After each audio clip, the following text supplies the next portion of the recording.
Ok, vamos retornar então, pessoal, aqui para a segunda parte.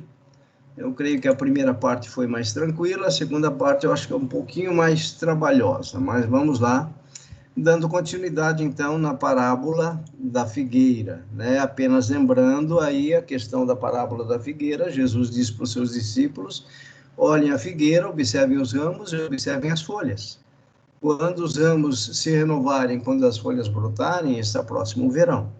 Então, isso ele estava ensinando a respeito dos acontecimentos dos últimos tempos e principalmente a respeito da sua segunda vinda. Então, que como nós vimos, ela é relatada que ela acontecerá depois da grande tribulação. No verso 37 aí, vocês vão ter o seguinte: pois, assim como foi nos dias de Noé, também será a vinda do Filho do Homem. Então, veja, primeiro ele alerta para a questão dos tempos, né? Observem a figueira, observem o tempo, estejam atentos a isso, vigiem, estejam concentrados nisso, não deixem com que as coisas desse mundo distraiam vocês, mas estejam atentos, estejam me buscando, cultuando, adorando, evangelizando, fazendo a obra.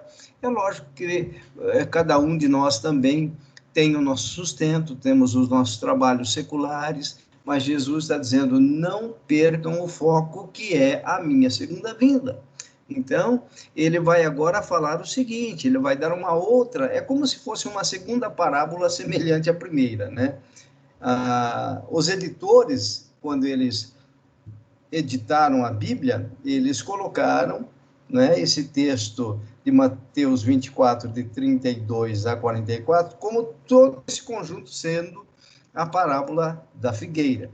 Mas, na verdade, lá no versículo 35, né, que é o versículo que nós já estudamos, ele encerra a ideia da parábola da figueira e agora ele vai começar a desenvolver uma outra ideia para despertar os seus leitores, que no caso ali, os seus ouvintes, né? Que no caso eram os discípulos, e agora ele vai trazer uma história que os discípulos também conheciam e que nós também conhecemos. Então ele vai, a partir do verso 37, introduzir um outro acontecimento, agora uma história, né? Ele vai dizer, pois assim como, observem assim como, pois assim como foi nos dias de Noé, também será a vinda do Filho do Homem. E Jesus ainda explica, para facilitar, veja só, tá? Porque nem precisaria o versículo 38, tá? Porque todos nós sabemos como foi nos dias de Noé.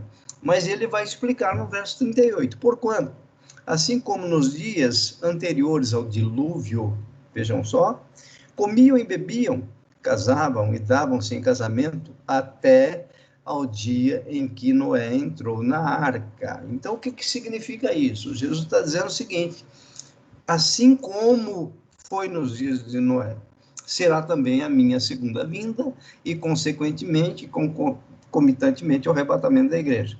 Então, assim como. Então, o que nós temos hoje? O que nós temos hoje? O que nós tínhamos lá no período de Noé. Lógico que com uma diferença grande em termos de progresso, em termos de ciência, em termos de tecnologia, nem se compara. Mas no 38 ele fala, antes do dilúvio, todos os seres humanos naquela ocasião, eles comiam, eles bebiam. O que é comer e beber? São coisas naturais que nós fazemos. Eu desci agora, por exemplo, tomei um cafezinho ali, café com leite e um pãozinho com manteiga. Isso é comum, tá? Todos nós estaremos no momento da segunda vinda, fazendo essas atividades normais.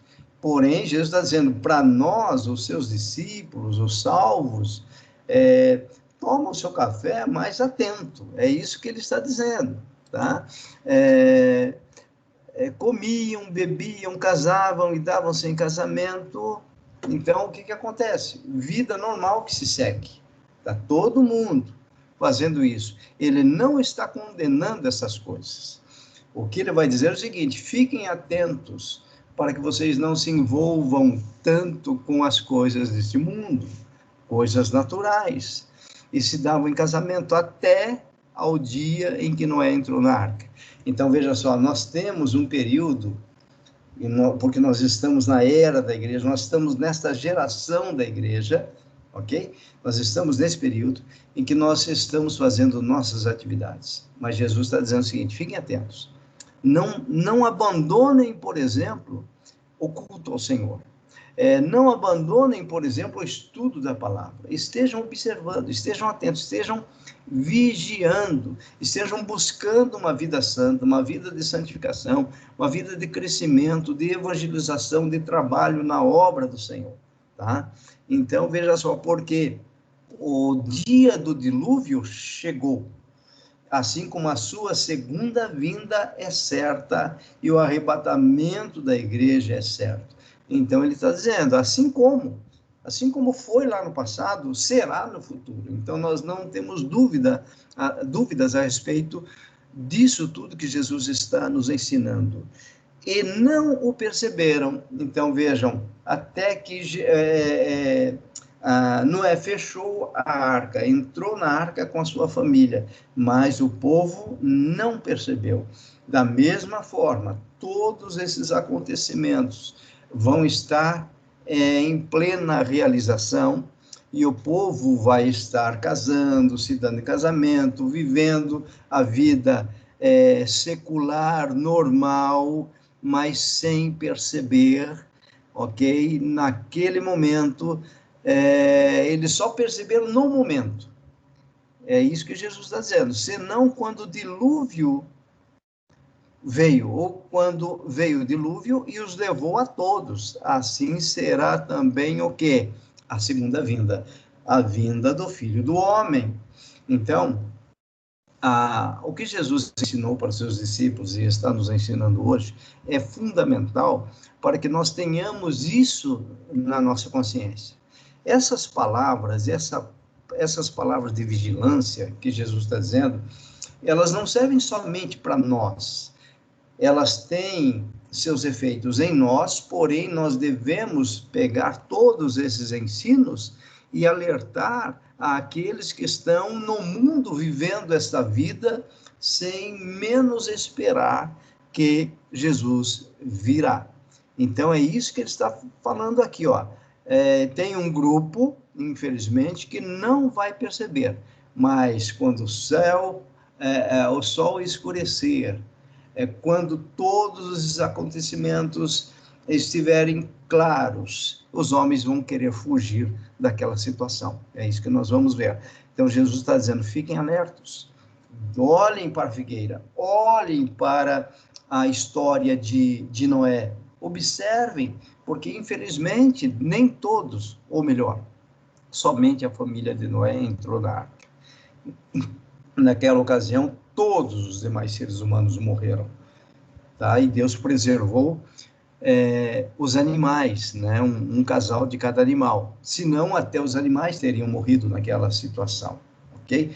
Então Jesus está dizendo, fiquem apercebidos. Só que, após a segunda vinda de Jesus, né? Após o dilúvio, nós tivemos a continuidade do planeta Terra e as gerações passaram a existir novamente, tanto é que nós estamos aqui, porém, após a segunda vinda e o arrebatamento da igreja, os salvos estarão eternamente com Deus, os não salvos estarão condenados, tá? Então, nesse sentido, a punição, né, dos não salvos será uma punição eterna. Então, essa consciência, nós, os cristãos, devemos ter para alertar nossos amigos, alertar nossos familiares, tá?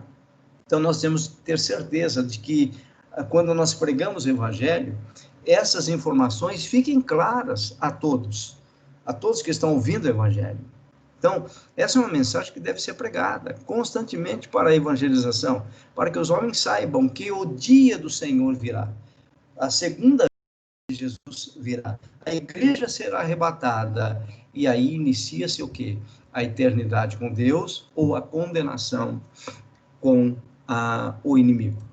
Muito bem, aí o próximo versículo, no versículo 40, que é o mais polêmico, 40 e o 41, que nós vamos tentar agora fazer uma análise hermenêutica desse versículo, porque de tudo que nós estudamos agora, o que é mais difícil é a interpretação desses versículos 40 e 41.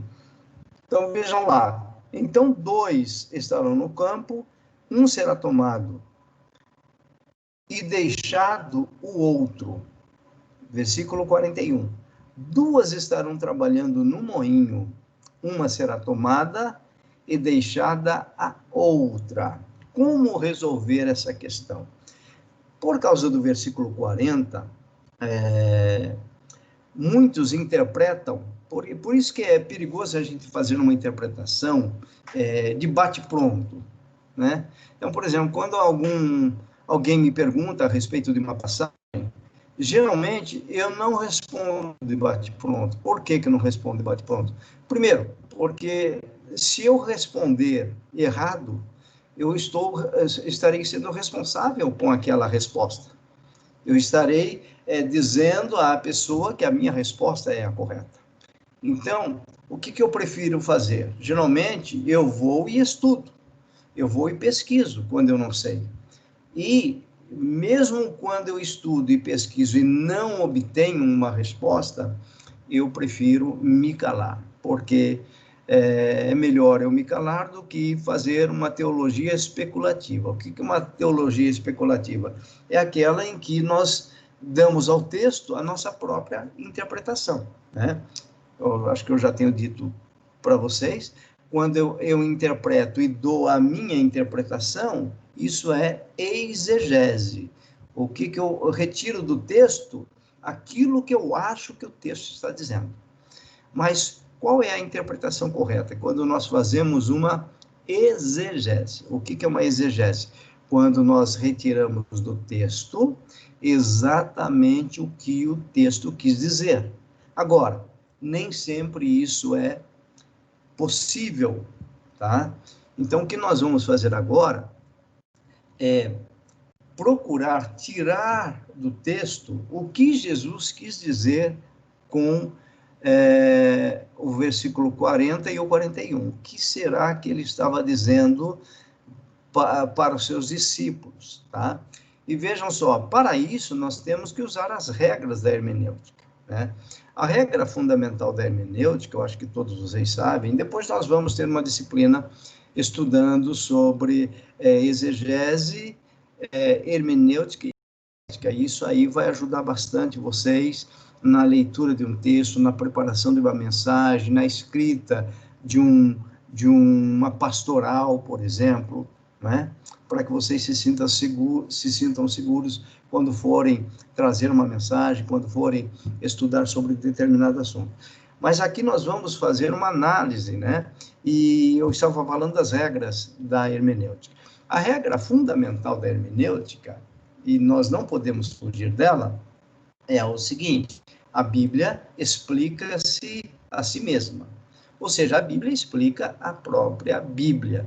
Então, o que essa regra fundamental diz? Que nós não podemos buscar, nós não podemos ser irresponsáveis ao ponto de buscar informações fora da Bíblia. Eu preciso buscar as informações na própria Bíblia. É lógico que os acontecimentos históricos, a geografia bíblica, a história da igreja, a arqueologia, tudo isso nos ajuda no momento da interpretação. Mas eu não posso fugir dessa regra fundamental. Qual é? Que eu tenho que procurar na Bíblia o que a Bíblia quis dizer. E é isso que nós vamos fazer aqui, tá bom? Então, vejam lá. Esse versículo 40 é usado muitas vezes por algumas correntes e por algumas linhas de interpretação, dizendo que nesse versículo 40 está o arrebatamento iminente da igreja. Ou seja, um arrebatamento momentâneo e invisível, tá? É aquela mesma ideia do filme Deixados para Trás, tá? Então, por exemplo, a mãe tem uma cena lá, se não me falha a memória, que a mãe está balançando a criança num balanço num parque, né? E ela balança e de repente ela olha do lado quando a menina, ou o menininho, não sei, não está mais no balanço. O que o filme quis dizer com isso? Que a criança foi arrebatada, ok? Sumiu e a mãe ficou. E aí todo mundo entra em desespero e mostram várias cenas, inclusive de casais, né? Foi arrebatado, outro ficou em casa, ficou dormindo na cama, enfim, vários acontecimentos assim que o filme relata, com base nesse versículo, que diz o seguinte, que o arrebatamento será invisível. Tá? Muito bem. Isso não é verdadeiro, infelizmente não é verdadeiro, e nós temos que dizer aqui. Por que não é verdadeiro? Porque a Bíblia não fala sobre isso, tá? Então vejam aqui, ó, quando eu coloquei em vermelho, tá? Então 2 estarão no campo e um será tomado. Esse tomado aqui, ele será tomado visivelmente, lá em Lucas 17, 24. Agora eu vou pegar minha Bíblia aqui, você pega a sua aí também, eu vou ler na Almeida Revista e Atualizada, em Lucas 17, 24. Vejam lá o que Lucas vai relatar a respeito desse momento. Lucas 17, 24, tá? Vejam lá. Porque assim, tá? Vou ler aqui na minha Bíblia. Porque assim como o relâmpago, olha só, o relâmpago, fuzilando, ou seja, brilhando, iluminando, brilha de uma a outra extremidade do céu, assim será no seu dia o Filho do Homem. Então, o que esse versículo está mostrando para nós? Que a segunda vinda de Jesus, ela será visível. Então, conforme o estudo escatológico, do sermão escatológico de Jesus, não existe nenhuma passagem que mostra a segunda vinda secreta e o arrebatamento secreto da igreja. Tá? Não temos base para isso. Então, vejam, um será tomado visivelmente. Ou seja, a igreja vai ser arrebatada, os salvos vão ser arrebatados naquele momento da segunda vinda. Recordem aquele versículo que os anjos vão reunir os eleitos, os escolhidos dos 4 tempos dos 4 cantos da terra, e a igreja está sendo arrebatada. Então, veja, os que ficarem vão ver isso, tá? É visível, a segunda vinda é visível, e o arrebatamento será escancarado para que todos possam ver, tá? É isso que está acontecendo. Agora ele diz o seguinte, né? Então, 2 estarão no campo, um será tomado e deixado o outro. Esse que será deixado,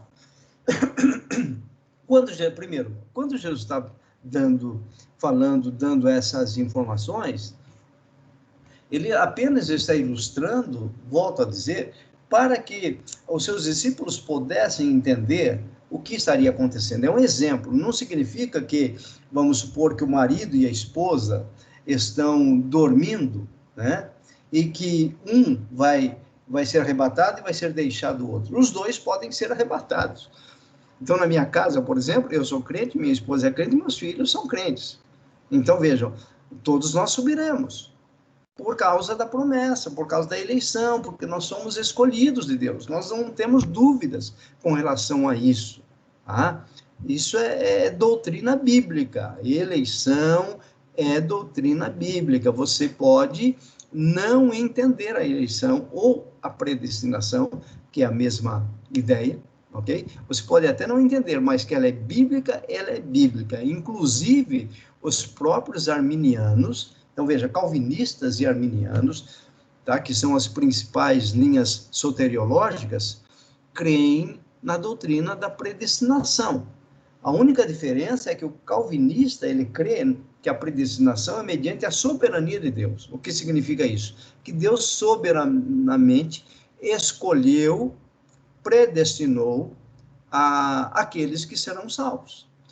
E os arminianos creem da mesma forma, porém, a predestinação para os arminianos é uma predestinação mediante a presciência de Deus, e não mediante a soberania. A soberania, Deus escolhe a seu bel prazer. A presciência significa que Deus escolhe conhecendo o coração daquele que vai aceitar a Cristo ou não no futuro. Então é diferente. Veja, no calvinismo, a eleição é incondicional, ou seja, ela não está condicionada à fé do eleito, está condicionado à decisão divina. Isso é calvinismo, com relação à eleição ou predestinação. Para o arminiano, a predestinação ela é condicional. Qual é a condição? A condição é que o crente, né, aquele que recebeu o evangelho, Deus conhece o coração dele, que ele creria, e por isso ele foi eleito. Então, vamos tentar ilustrar melhor. Por exemplo, eu tive a experiência da salvação em dezembro de 1984, né? Vocês percebem aí que eu já tenho um tempinho de caminhada com Deus. Então, em dezembro de 1984. Então, vejam, se eu pergunto a respeito da minha salvação para um calvinista, tá? O que ele vai dizer? Não, você foi salvo porque Deus elegeu você, independente de você ter, ou melhor, Deus elegeu você, por isso você respondeu ao evangelho. Esse é o pensamento calvinista. O arminiano vai dizer o seguinte: não, porque você escolheu a Cristo por sua decisão de fé, por isso você é predestinado, ok? Então, essa a diferença importante nós entendermos isso, tá bom? Então, veja só, voltando aqui para o versículo 40. E o outro será deixado. Esse que vai ser deixado, o que significa dizer? Que ele será deixado em que condição? Ele será deixado vivo ou morto? Então, o que nós estamos fazendo para interpretar o que Jesus está dizendo? Nós precisamos analisar agora um contexto geral. É uma outra regra da hermenêutica. O que significa dizer? E quando eu leio o texto e não tenho clareza, eu preciso buscar outras passagens. Eu preciso buscar passagens paralelas que tratem do mesmo assunto para que eu tenha luz com relação àquilo que foi escrito. Então, quando nós vamos para a segunda carta de Paulo aos Tessalonicenses, no capítulo 1, de 7 a 10, então vamos dar uma olhadinha lá. Veja, pessoal, nós estamos usando as regras da hermenêutica para interpretar um versículo. Isso é fazer uma teologia de forma correta, tá bem? Então, não dá, volto a dizer, tem versículos que não dá para responder debate pronto. Então, na segunda carta de Paulo aos Tessalonicenses, no capítulo 1, vejam aí, nós temos o seguinte relato dos versículos 7 ao 10.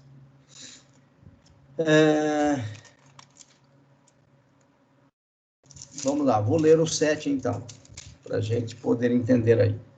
E a vós outros que sois atribulados, Paulo está escrevendo a quê? A quem? A igreja de Tessalônica, aos crentes, aos salvos que estão na Tessalônica. Então, e a vós outros, vocês que são salvos, que sois atribulados, que eles estavam passando por tribulações naquele momento. Alívio juntamente convosco. Então, ele está dizendo que esse povo, a igreja, teria um alívio juntamente convosco.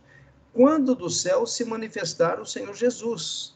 Então, ele está dizendo o seguinte: vocês estão sendo atribulados, é uma tribulação momentânea, porque a igreja, vocês não podem esquecer que a igreja lá no primeiro século, segundo, terceiro século, a partir do quarto século que a política de perseguição do Império Romano foi amenizada. Mas no primeiro, segundo, terceiro século, a política de perseguição era muito forte, tanto é que dos 12 apóstolos, 11 foram martirizados, foram mortos apedrejados, foram mortos à espada, foram degolados, decapitados, né, como Paulo. Pedro foi crucificado de cabeça para baixo, segundo a história da igreja. Então, a igreja era perseguida e, na verdade, a igreja de Tessalônica também experimentou isso, tá bem? Agora ele está dizendo o seguinte: fiquem tranquilos, porque vocês vão receber alívio. Quando? Quando? Olha só, quando do céu se manifestar o Senhor Jesus com os anjos do seu poder. Olha só. Versículo 8.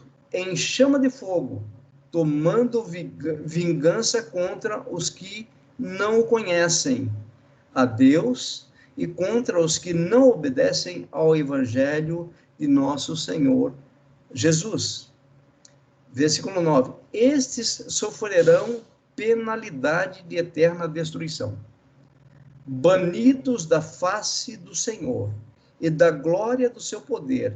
Versículo 10. Quando vier para ser glorificado nos seus santos e ser admirado em todos os que creram. Naquele dia, olha só, naquele dia, porquanto foi crido entre vós o nosso testemunho. Naquele dia, se referindo, cremos no dia da sua segunda vinda. Então, o que Jesus está dizendo? Melhor, o que Paulo está nos ensinando aqui? Olha só, que os que vão ser deixados, segundo o que ele está relatando aqui, ó, no versículo 8, em chamas de fogo, tomando vingança contra os que não conhecem a Deus. A mesma ideia ali do dilúvio, né? Aqueles que não creram não entraram na arca, portanto, padeceram, morreram no dilúvio.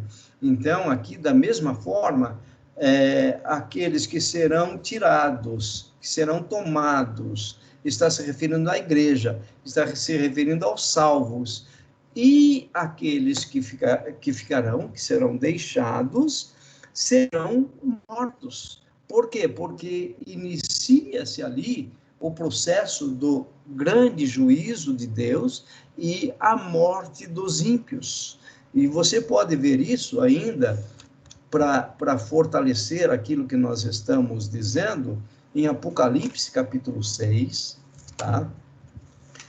Apocalipse capítulo 6, a partir do versículo 14, eu acho que é a abertura do 6º selo, né? Apocalipse 6, de 14 a 17. Vamos dar uma olhadinha lá, apenas para solidificar isso que nós estamos falando, tá? Apenas aqui para nós contextualizarmos, Apocalipse capítulo 6, no versículo 1, o que João viu, né? Aliás, João foi o único que não foi martirizado, ele foi isolado na ilha de Patmos, porém Deus o usou tremendamente, revelando-lhe o Apocalipse, né? Então, enquanto o Império Romano achou que estaria tudo resolvido, isolando o apóstolo João, ele, na sua velhice, ali escreveu isso que nós estamos estudando hoje. Capítulo 6, versículo 1. Vi quando o Cordeiro abriu um dos 7 selos, e ouvi um dos 4 seres viventes dizendo, como se fosse voz de trovão: vem. Vi então, e eis um cavalo branco, e o seu cavaleiro, com um arco, e foi-lhe dada uma coroa, e ele saiu vencendo para vencer. A maioria dos teólogos entendem que aqui está se referindo à segunda vinda de Jesus, tá? E aí ele começa a relatar, então, a respeito dos 7 selos. E aí no versículo de 14 a 17, deem uma olhadinha aí, está se referindo ao 6º selo, tá? Eu coloquei de 14 a 17, mas vamos ler do 12 ao 17, para pegarmos todo o parágrafo aí. Vi quando o Cordeiro abriu o 6º selo. O Cordeiro aqui, nós não temos dúvida de que é o próprio Senhor Jesus, ok? Abriu o que? O 6º selo, e sobreveio grande terremoto, Veja se não está em linha com o que Jesus fala no sermão escatológico que nós acabamos de relatar. Veja só, e sobreveio o grande terremoto. O sol se tornou negro como saco de crina. Lembra do sol em escuridão? A lua toda como sangue. Então, relatando também que a lua não daria aí a sua claridade.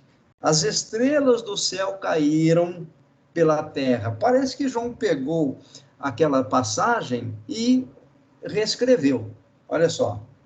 As estrelas do céu caíram pela terra, como a figueira quando abalada por vento forte deixa cair os seus figos verdes. Olha só o versículo 14 agora, né? Prestem atenção aí. E o céu recolheu-se, como em pergaminho quando se enrola. Então todos os montes e ilhas foram movidos do seu lugar. Veja o que está acontecendo no momento da segunda vinda, tá? Ou logo após a segunda vinda e o arrebatamento, tá?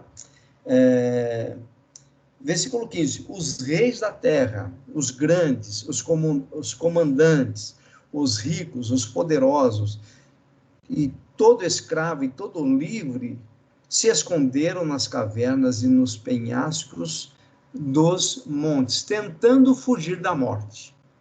E disseram aos montes e aos rochedos, cai sobre nós. Perdão, tentando fugir da morte, não, tentando fugir daquele momento glorioso do brilho da glória do Filho de Deus. E disseram aos montes e aos rochedos, cai sobre nós e escondei-nos da face daquele que se assenta no trono e da ira do Cordeiro, porque chegou o grande dia da ira deles. E quem é que pode suster-se? Então, o que nós temos aí nessas passagens? Essa ideia do arrebatamento da igreja. A igreja vai ser arrebatada. Jesus vem, arrebata, a glória do Senhor Jesus brilha sobre toda a terra, os homens tentam se esconder dessa situação, então esses que foram deixados como ímpios, e por causa da impiedade deles, eles passarão para esse período de ira do Senhor. Então, nós não podemos confundir a grande tribulação, que é um período anterior à segunda vinda. E aí nós temos a segunda vinda, o arrebatamento. A partir desse momento, vem a ira do Senhor sobre o planeta Terra e todos aqueles que foram deixados, os ímpios. É isso que Jesus está dizendo. Eles vão morrer por causa da glória, por causa do poder de Deus e do juízo que está em plena operação. E o versículo 41 é a mesma coisa. Duas estarão trabalhando no moinho e uma será tomada e deixada a outra. A mesma ideia. Agora, repito, se as duas são crentes no Senhor, as duas vão ser arrebatadas. Então, Jesus está dizendo o seguinte, ele está falando aqui da separação dos escolhidos e dos ímpios. Ele está fazendo uma separação entre os salvos, que é a igreja, e dos não salvos. Os salvos serão arrebatados, por isso serão tomados. A ideia de arrebatamento, a palavra, né, harpazo, quer dizer exatamente isso, é um rapto imediato, é algo instantâneo, tá? É algo muito rápido que haverá de acontecer. Então, um será tomado e o outro será deixado. Esse que será deixado é o ímpio, é o não salvo, é aquele que não creu, é aquele que ficou rindo de Moisés enquanto ele construía a arca. Dá para entender isso? Então, é exatamente isso que Jesus está dizendo. Então, um será tomado, ele está dizendo, a igreja será arrebatada. O outro será deixado, ele está dizendo, os ímpios, aqueles que não creram, aqueles que não andaram dentro dos planos de Deus, aqueles que e ignoraram a minha palavra, esses serão deixados. E vejam, aí nós não temos nenhuma base também para o arrebatamento parcial da igreja, que isso fique bastante claro para nós. O que diz a teoria do arrebatamento parcial? Diz o seguinte, que os crentes consagrados, aqueles que ansiosamente esperam a segunda vinda, serão arrebatados, antes da grande tribulação, tá? Serão arrebatados. Os que estão levando uma vida pé na igreja, pé no mundo, tá? É o crente Raimundo, esses serão deixados. Então, veja, não é isso que Jesus está dizendo. A igreja, ela não pode ir em partes. Então, o arrebatamento, ele é único. Não existe possibilidade de parte da igreja ser arrebatada e outra parte, por não ser consagrada, ficar. Não há essa possibilidade. Nós não temos base bíblica para isso. Então, arrebatamento parcial, ele não consta nos ensinos bíblicos, ok? O arrebatamento será total, toda a igreja será arrebatada, e conforme o que nós estamos estudando aqui, a menos que alguém prove o contrário, ok? Pelo que nós estamos estudando aqui no Sermão Escatológico de Jesus, a igreja toda será arrebatada por causa do critério de escolha de Deus, por causa do critério da eleição de Deus. Então, ele elegeu os salvos. Esses que compõem a igreja serão arrebatados. A igreja irá completa. Todos aqueles que foram destinados para a salvação serão arrebatados no dia da segunda vinda de Jesus. Então, essa mesma ideia no versículo 41, tá? Que está relacionado com o versículo 40. Caminhando, então, um pouquinho mais, o que nós vamos ter aí? Olha só. Versículo 42, já estamos terminando. Portanto, vigiai, porque não sabeis em que dia vem o vosso Senhor. Então, esse vigiai aqui é nesse sentido. Estejam observando. Esse vigiai envolve o meu vigiar, mas envolve também o meu cuidado com os meus familiares. Envolve também a minha consciência de que Deus está me dando toda essa informação, toda essa revelação, e, portanto, compete a mim, compete a nós que recebemos essa revelação de Deus, o anunciar do Evangelho para os nossos filhos, para os nossos familiares. A esposa cujo marido não é crente, compete a ela, com o seu comportamento, com a sua forma de viver o Evangelho, uma forma cristã, ganhar o seu marido.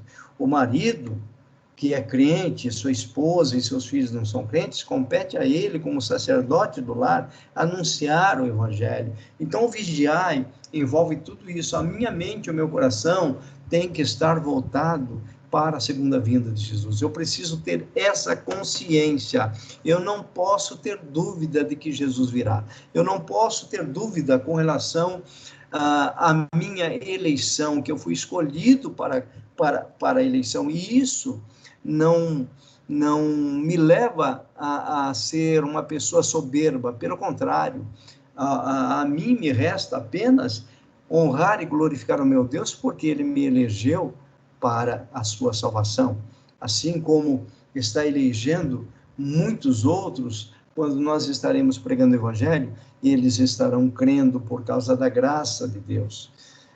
Versículo 43, mas considerai isto, olha só o que ele está dizendo agora, que está em linha com aquilo que nós estamos falando. Se o pai de família soubesse a que hora viria o ladrão, vigiaria e não deixaria que fosse arrombada a sua casa. Então, esse pai de família aqui é quem? Sou eu. É você. É você, marido. É você, esposa. Então, compete a nós o quê? Proteger a nossa casa. Por que que eu tenho que proteger a minha casa? Por que que eu tenho que fechar as portas? Por que que eu tenho que, de repente, ligar os alarmes? Porque eu não sei o dia e a hora em que o ladrão virá. Graças a Deus, nós temos uma proteção divina, né? Mas Jesus está dando essa ilustração aqui novamente, aquela ideia da parábola, comparar algo que nós conhecemos, algo terrestre, tentando mostrar uma realidade espiritual. Então, Jesus está dizendo isso, olha, o pai de família, ele vai vigiar, porque ele ama os seus. Da mesma forma, vocês devem vigiar, tá? Então, considerar isto, essa palavra considerar aí é a palavra no grego logizomai, que significa o seguinte, levai em conta isso. Você tem a lógica nisso que eu estou dizendo, que o ladrão, ele vem secretamente. Da mesma forma, o Filho do Homem virá inesperadamente, tá? Apesar de que, volto a dizer, ele deu vários sinais. Então, para nós, não será surpresa.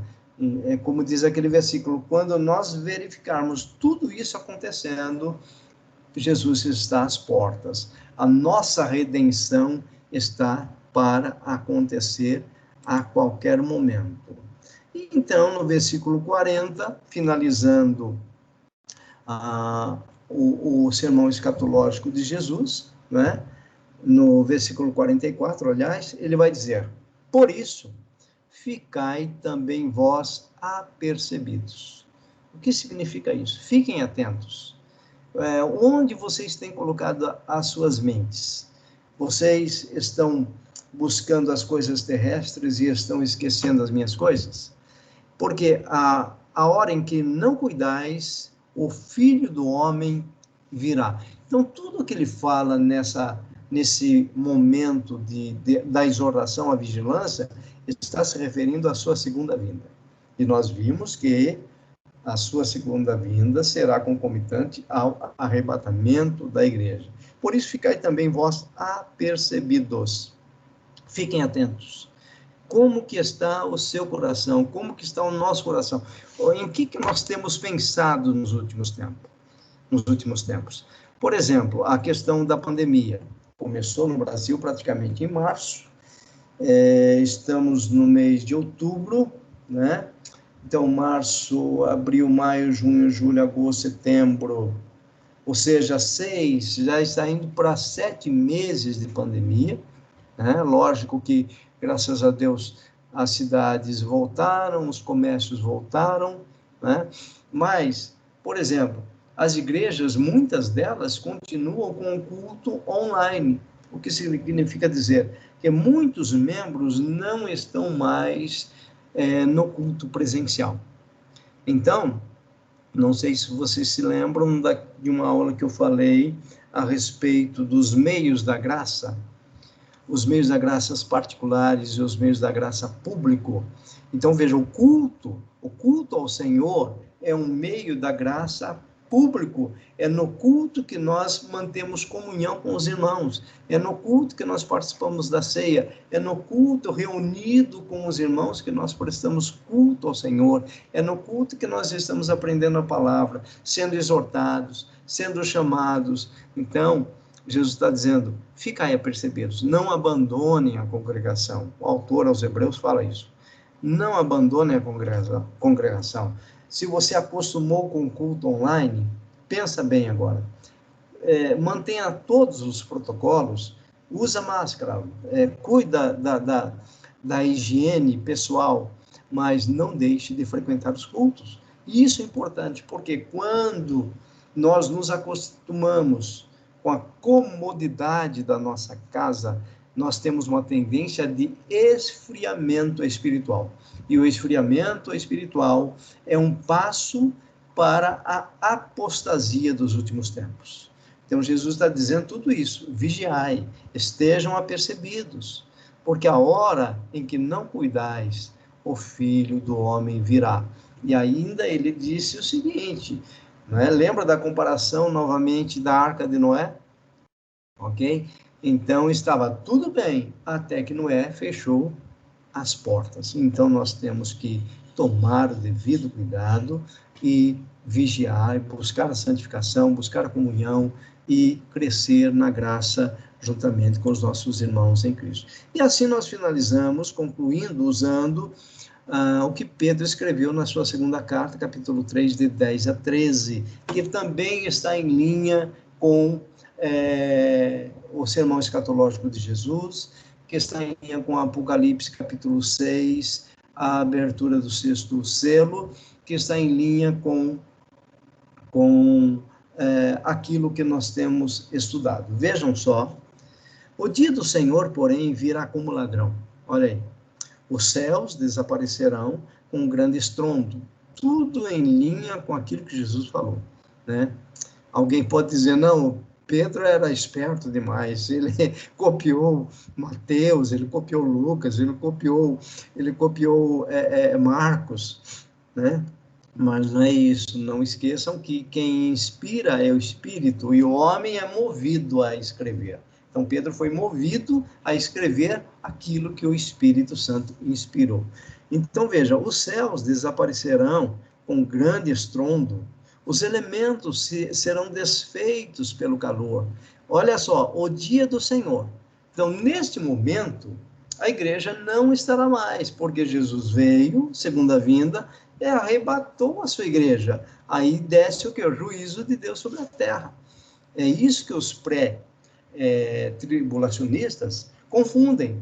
Eles tratam a grande tribulação como sendo o juízo de Deus. Não, nós temos a grande tribulação, nós teremos, porém, após a grande tribulação, como nós vimos, a igreja será arrebatada, ou melhor, segunda vinda e arrebatamento, e após isso, aí sim, o sol escurecerá, as estrelas cairão, é tudo isso que está acontecendo e Pedro está relatando aqui. Os céus desaparecerão, né? Aquela ideia do céu sendo enrolado, que João viu lá em Apocalipse, né? Os céus desaparecerão com um grande estrondo, os elementos serão desfeitos pelo calor, então aqui não tem jeito, os ímpios vão morrer no dia do juízo. E a Terra e tudo que nela há será desnudada. Então, este planeta Terra, belo que nós temos, maravilhoso, um planeta, apesar da poluição, apesar da contaminação humana, mas nós temos lugares maravilhosos. Vocês que moram aí no litoral, vocês sabem, tem locais maravilhosos no planeta Terra, não é? Então, os elementos serão desfeitos pelo calor, a Terra e tudo que nela há será desnudada. O planeta Terra será se transformado numa bola de fogo, porque Deus vai restaurar isso aqui. Para isso precisa ser queimado, purificado pelo fogo. Visto que tudo será assim desfeito, que tipo de pessoas é necessária que vocês sejam? Vivam, aí ele faz essa pergunta, né? Vivam de maneira santa e piedosa, esperando o dia de Deus. Olha lá, o dia do Senhor, para Pedro, é sinônimo do dia de Deus, é o dia do juízo, né? E apressando a sua vinda. Como que nós podemos apressar a segunda vinda? Nós vimos isso também no sermão escatológico. Lembra que Jesus fala que isso não será o fim, mas que o evangelho será pregado a todas as nações? Aí virá o fim. Então, nós podemos apressar como? Sendo uma igreja evangelizadora, sendo uma igreja missionária. Naquele dia, no dia do juízo, após a grande tribulação, segunda vinda de Jesus, arrebatamento da igreja. Naquele dia, os céus serão desfeitos pelo fogo, e os elementos se derreterão pelo calor. Olha só como ele termina agora, o versículo 13. Todavia, de acordo com a sua promessa, com a promessa de Deus, esperamos o quê? Novos céus e nova terra, onde habita a justiça. E então, não estava no script, mas com base nisso que eu li, vamos finalizar com Apocalipse 21, tá? Apocalipse 21, a partir do versículo 1, do 1 ao 4, para a gente fechar o sermão escatológico de Jesus. Então, eu vou ler aqui na minha Bíblia, Apocalipse 21, de 1 a 4. Vi novo céu e nova terra. É agora que João está, então, relatando o que ele viu. Novo céu e nova terra. Pois o primeiro céu e a primeira terra passaram. É o que Pedro acabou de relatar aqui. Essa terra será queimada, será restaurada, será purificada pelo fogo. Tá? Então, o primeiro céu e a primeira terra. Então, esse céu azul brilhante que nós temos não vai existir mais. E o mar já não existe. Então, o pessoal aí de Bertioga, pessoal do Rio, pessoal das cidades litorâneas, não vai existir esse mar, por mais belo que ele seja hoje, não mais existe. Versículo 2. Vi também a cidade santa, a Nova Jerusalém, que descia do céu. Olha só. Da parte de Deus, ataviada como noiva adornada para o seu esposo.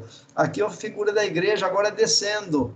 Veja, a igreja foi levada antes da ira, aí veio a ira, destruição, e o que João viu? Novo céu e nova terra. Restauração universal. Essa é a ideia. E que descia do céu da parte de Deus, ataviada como noiva adornada para o seu esposo. Tá? Versículo 3. Então ouvi grande voz vinda do trono, dizendo: Eis o tabernáculo de Deus com os homens. Deus habitará com eles, e eles serão povos de Deus, e Deus mesmo estará com eles. Versículo 4.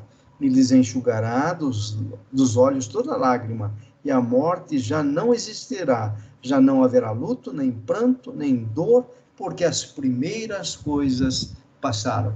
E inicia-se então aí o que? O reino eterno, a eternidade, novos céus e nova terra, conforme a Bíblia relata. Amém, queridos? Terminamos então aqui a escatologia, espero que essa aula e essas aulas tenham trazido mais luz para vocês. E as dúvidas, então, nós podemos retirar nos nossos grupos, ou, se for necessário, até marcar aulas complementares para que a gente deixe tudo claro para vocês. É possível que, de repente, eu não tenha conseguido me expressar bem em cada uma dessas aulas, mas eu estou aberto para discutir, para ouvi-los e para a gente arrazoar juntos, buscando aquilo que o Espírito Santo tem para nós como verdade bíblica, como revelação bíblica, para não sermos enganados.